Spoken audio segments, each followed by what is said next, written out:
আগামী ২৬শে অক্টোবর হবে বাংলাদেশ ফুটবল ফেডারেশনের সভাপতি পদের নির্বাচন। গত ১৪ই সেপ্টেম্বর প্রেস ব্রিফিং করে কাজী সালাউদ্দিন জানিয়ে দিয়েছেন তিনি নির্বাচনে অংশগ্রহণ করবেন না। ফলে এর মাধ্যমে শেষ হয়েছে কাজী সালাউদ্দিনের ১৬ বছরের রাজত্বের। প্রায় দেড় যুগের পর নতুন কোনো সভাপতি দেখতে চলেছে দেশের ফুটবল।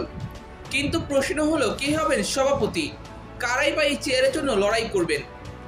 তালিকায় আপাতত রয়েছে ৩ জন সংগঠকের নাম। তারা হলেন রুহুল আমিন তরফদার, তাবিত আওয়াল এবং ইমরুল হাসান। এর মধ্যে নির্বাচনে অংশগ্রহণ করার ব্যাপারে এখনও সরাসরি কিছু বলেননি তাবিত আওয়াল এবং ইমরুল হাসান। অন্যদিকে গতকাল প্রেস ব্রিফিং করে তরফদার রুহুল আমিন জানিয়ে দিয়েছেন তিনি আগামী নির্বাচনে অংশগ্রহণ করবেন। তরফদার রুহুল আমিন ফুটবলের পরিচিত মুখ। তার গড়ে তোলা সাবেক সাইব স্পোর্টিং ক্লাব ছিল বাংলাদেশের প্রথম প্রফেশনাল কর্পোরেট ক্লাব। সেই ক্লাব থেকে উঠে এসেছিল আনিসুর রহমান জিকো, ফয়সাল আহমেদ ফাহিম, ইয়াসিন আরাফাতদের মতো ট্যালেন্টেড ফুটবলার। তরুণ ফুটবলারদের জন্য আদর্শ ক্লাব হিসেবে জনপ্রিয়তা পেয়েছিল তরফদারের সাইব স্পোর্টিং ক্লাব। কিন্তু বাফুফের অনিয়ম দুর্নীতির কারণে সাইব স্পোর্টিং ক্লাবকে ঘরোয়া ফুটবল থেকে সরিয়ে নিতে বাধ্য হন রুহুল আমিন। এছাড়া ২০১৬ সালে ফুটবলে ব্যাপক অর্থ ব্যয় করেন তিনি। সেই বছর সুপার কাপ আয়োজনের পরিকল্পনা করেছিলেন তরফদার। তবে কাজী সালাউদ্দিনের জন্য সেই সময় ফ্র্যাঞ্চাইজি টুর্নামেন্ট আয়োজন করতে ব্যর্থ হন তিনি। এবার নির্বাচনে অংশ নেওয়ার পাশাপাশি তিনি বলেন ফুটবলটাকে তিনি পুরো দেশে ছড়িয়ে দিতে চান।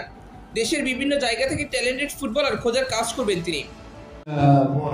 ন্যাশনাল টিমের যে শুধু প্লেয়ার দেখেন, সেই প্লেয়ারে অনেকগুলো প্লেয়ার কিন্তু উঠে এসেছে আমাদের এই সাইব স্পোর্টিং ক্লাব থেকে।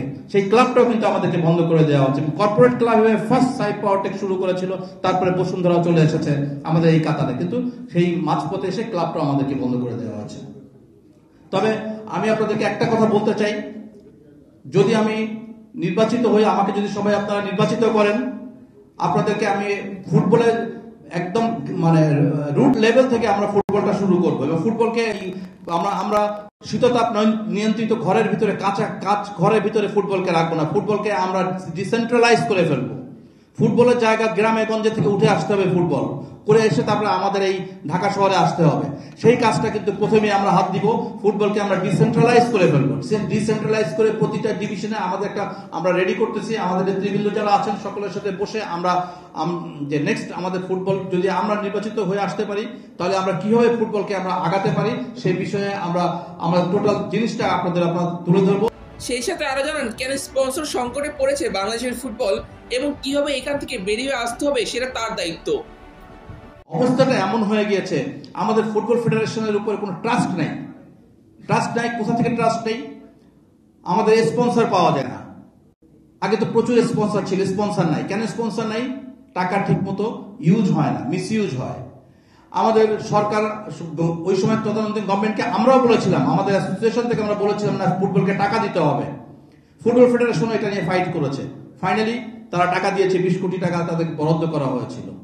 কিন্তু অত্যন্ত দুঃখের বিষয়, এই টাকার ঠিক মতো হিসাব না দেওয়ার কারণে এটা আবার পরবর্তী বাজেটে কিন্তু টাকাটা বন্ধ হয়ে গেল। তারপরে এখানেও আমাদের ট্রাস্ট নষ্ট হয়েছে। আসেন ফিফা এফসি যে টাকাটা আসে বছরে, ফিফা এফসি টাকাটাতে কি হলো?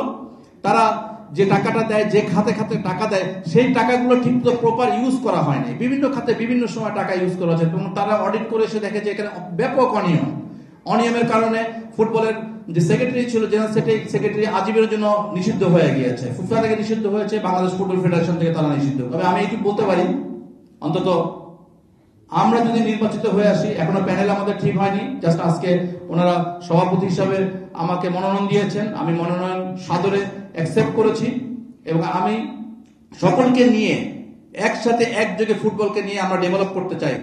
অন্যদিকে তাবিত আওয়াল বিএনপির একজন প্রভাবশালী নেতা। ঢাকার উত্তর সিটি কর্পোরেশনের মেয়র পদপ্রার্থী ছিলেন তিনি। এছাড়া বাফুফেতে ৮ বছর কাজ করার অভিজ্ঞতা রয়েছে তার। ফিনিক্স সকার ক্লাব ও তৃণমূল পর্যায়ে কাজ করার সুনাম আছে তার। অন্যদিকে বসুন্ধরা কিংসের সভাপতি ইমরুল হাসান এখন দেশের ফুটবলের পরিচিত মুখ। তিনি বিভিন্ন ক্লাব জেলা পর্যায়ের ফুটবলের উন্নয়নে সহায়তা করেছেন গত ৪ বছরে। এছাড়া বাফুফের অনেক টুর্নামেন্টে স্পন্সর এনে দেওয়ার ক্ষেত্রেও বড় ভূমিকা ছিল তার। তাই তো তাকে এই পদে যাচ্ছেন অনেকে। তবে ইমরুল হাসান এই বিষয়ে কিছুই জানাননি। কে হতে চলেছে নতুন বাফুফে বস সেটা জানা যাবে দ্রুতই। আপনার কি মনে হয়, কাকে আপনি যাচ্ছেন বাফুফের পদে? কমেন্ট করে জানাতে ভুলবেন না।